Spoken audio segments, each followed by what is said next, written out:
İçinde bir çığlık kopar. Ruhum özgür olmak ister. Pusulan bir anda sapar. Doğru yolu bulmak ister. Sesler birden coşar. Rüzgarlar dallar aşar. O an sanki dünyanca aşar. Boş kapları bulmak ister. İşte o gün başlar hayat.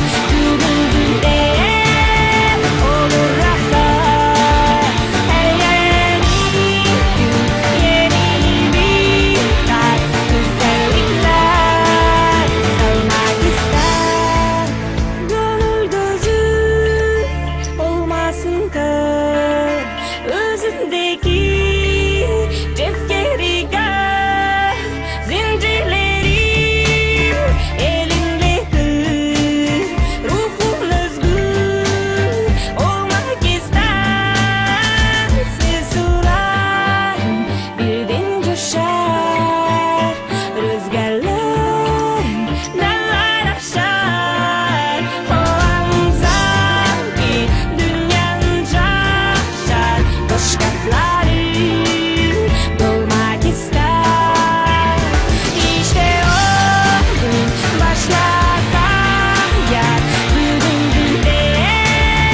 olur rahat. Her yeni gün yeni bir tat. Güzellikler salmak ister.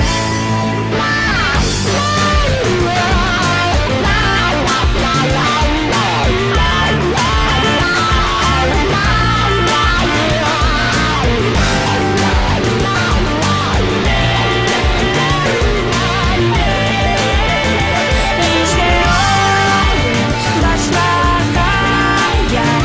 Bugün olur rahat.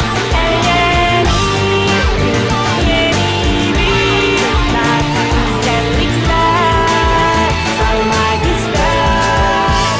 Ruhum özgür olmak ister. Olmak ister.